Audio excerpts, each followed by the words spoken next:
Night Witches and Spies: How Captured Women Survived Nazi Hands.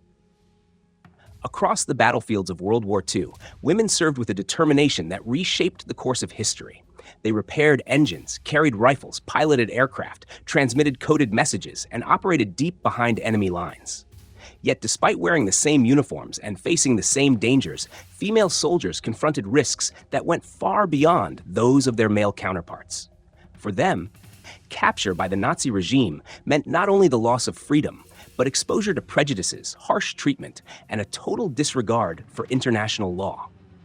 The story of women at war is often overshadowed by the broader conflict, but their courage and their suffering deserves to be remembered. Today, we explore what happened to the women who fell into Nazi hands, from Soviet pilots and snipers to Allied spies and resistance fighters. Their experiences reveal both the brutality of the Eastern Front and the remarkable strength of the women who faced it. When World War II erupted in 1939, nations around the world mobilized not only their men, but also thousands of women who stepped forward to serve. Their contributions were essential. They worked as mechanics, radio operators, clerks, nurses, medics, pilots, couriers, and spies. In Britain and the United States, women filled roles that kept armies supplied and informed. In the Soviet Union, the need was even greater. Faced with the largest invasion in modern history, the Soviet government enlisted nearly 800,000 women into the armed forces. Many served directly in combat, firing rifles, manning artillery, flying night missions, and standing shoulder to shoulder with male soldiers on the front lines. But with that service came the very real possibility of capture. And for female soldiers, especially on the Eastern Front, being taken prisoner by Nazi forces meant facing conditions shaped by ideology, sexism, and the collapse of basic protections. The Geneva Convention existed, but in the brutal chaos of the Eastern Campaign, it carried little weight. One of the most extraordinary groups of female combatants were the Soviet pilots known as the Night Witches. Formerly titled the 588th Night Bomber Regiment, they flew aging wooden biplanes on daring nighttime bombing missions. Their technique was simple yet effective. As they approached their targets, they idled their engines and glided silently through the darkness, dropping their bombs with an almost ghostly quiet. German soldiers compared the sound of their gliding wings to broomsticks slicing through the wind, and the nickname Night Witches was born. These missions required incredible skill and nerves of steel. The aircraft were slow, vulnerable to gunfire, and often flown by young women barely in their 20s. Over the course of the war, the regiment recorded roughly 30,000 hours of flight time and dropped more than 3,000 tons of bombs. Yet the danger was constant. Many Night Witches were shot down over enemy territory. For those captured alive, the consequences were grim: imprisonment in concentration camps, or immediate execution. This harsh treatment was rooted in a broader Nazi reaction to women in combat, a phenomenon they had not encountered in Western Europe.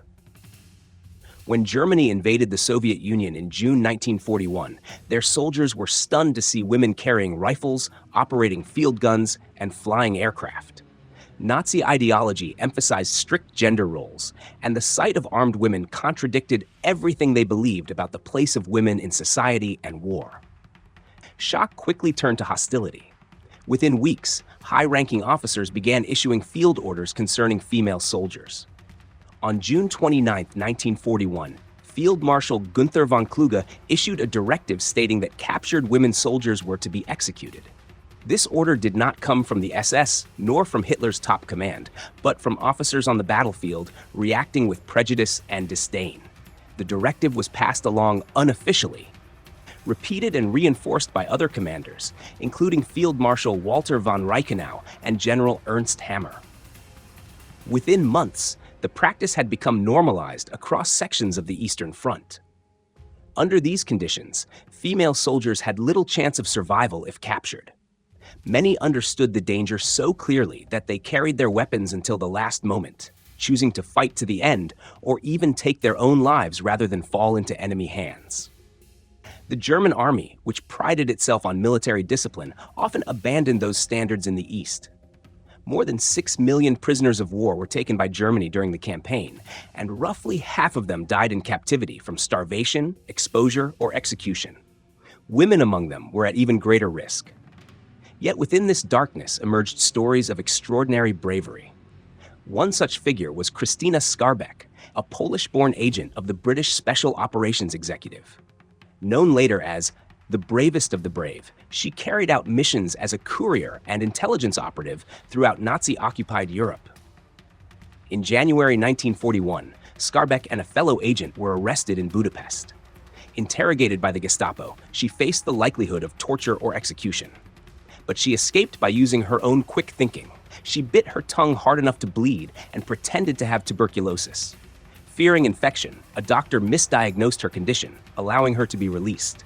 Her actions saved both her own life and that of her colleague. Another remarkable woman was Noor Inayat Khan, a British agent operating as a radio operator for the French resistance. Known under the codename Madeline, she worked in Paris under constant threat. Radio operators were among the most hunted individuals in occupied France. Their transmissions could be triangulated, leading to almost certain capture. Noor was eventually betrayed and arrested in 1943.